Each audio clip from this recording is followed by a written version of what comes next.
Hi guys, how's it going? Thank you for taking the time out to talk to me. Hi. Hi. I know it's like the world is like hectic right now, but it's still nice to connect. And congratulations again on the film. I really liked it. It was really cute. Thank you. My first question is for Honor.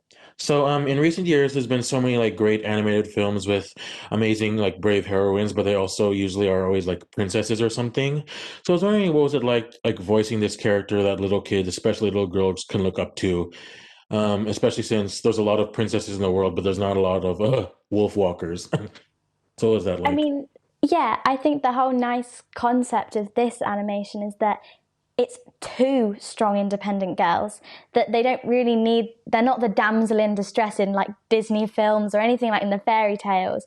I think that's so lovely that they come together and help each other without needing anyone else. And Ava, same question for you. What was it like? I guess just playing Maeve and getting to be one of two amazing heroines in the movie, like Honor just mentioned. Yeah, the two girls, Maeve and Robin, they really show the power of friendship, I suppose, and how two people from two completely different backgrounds can become friends. And like obviously the big theme in the movie is like sisterhood and friendship. Do you guys have any other like favorite messages or themes that were showcased in the movie that you got to be a part of?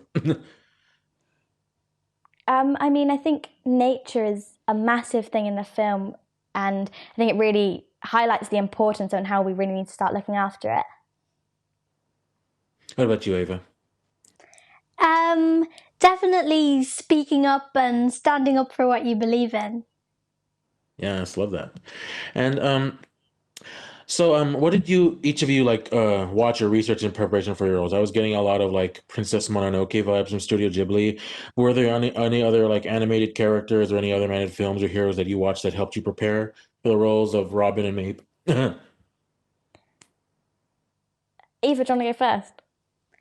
Um, well, there's a lot of actors that I look up to, I suppose, and help me play these roles. But I love Millie Bobby Brown and I love Zendaya as well. They'd be my two. Yeah, I love Zendaya too. How about you, Honor? I think, I mean, I love one of my favorite animation films is Big Hero 6. I really love that one. And obviously, just looking at other actresses and actors who have done also animation, I think is also a great help. And just kind of, I was kind of watching videos on YouTube, just seeing them behind the scenes. I think that was really interesting because obviously, you've never done an animation to know what I was in for, really. Hmm. I love that.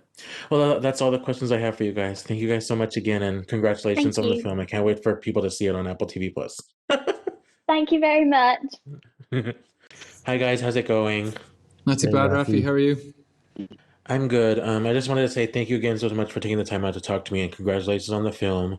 It's really cute and it's really like stunning, so I loved it. So thanks again.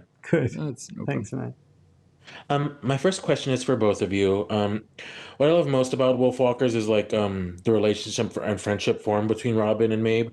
There's still a lot of like kids media out there where it's like a boy and a girl or the boy saves the girl. So what I liked about Wolfwalkers Mm, obviously is that it's two heroines. So I don't know if you guys could talk mm. about crafting that dynamic and yeah, just what it was like bringing like um giving something for little kids, especially little girls, to look up to. Whoever wants to start.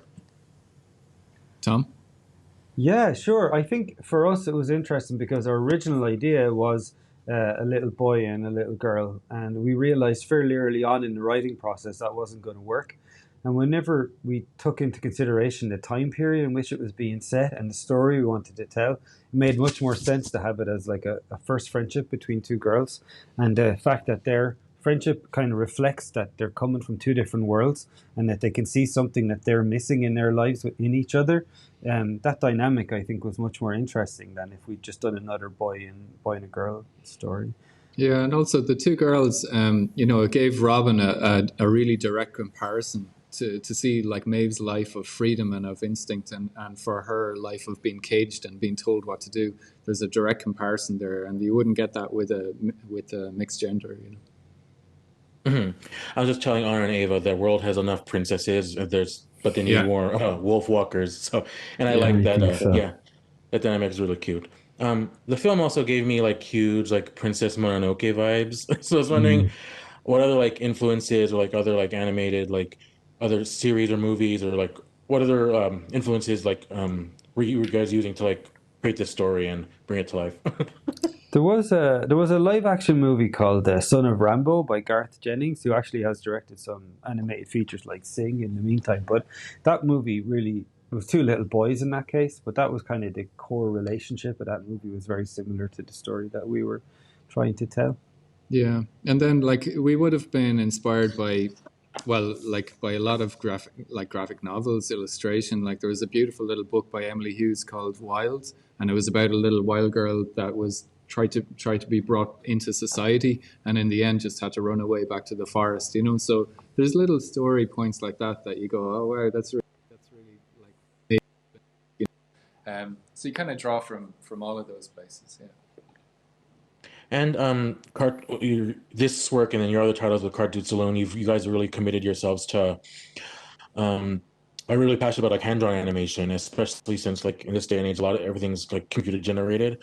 So could you talk about like your aesthetic choices and what it was like bring back that to mainstream animated movies? I feel like what's old is new again. Yeah, yeah. And it's funny to be back in the mainstream because I think for a long time we were kind of like the small studio on the outside offering some kind of like retro choice. But now with partners like Apple TV Plus, it feels like we're getting the marketing power that I haven't seen applied to a hand-drawn movie in a long time.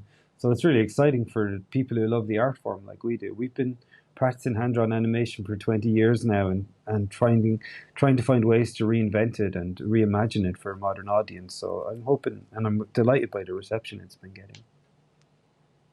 Well, that's all the time I have left. Thank you guys so much again. Oh, Congrats. okay. Thanks very Thank you, I'm much. a Rafi. Yeah, like I'm a big animation fan. I still think animation is very like underrated and underappreciated. So it's nice to see your beautiful film. It's so pretty. Thank you, Great. Rafi. That's Thanks, good. You're Rafi. one of us. You're one of our people. Peace, man.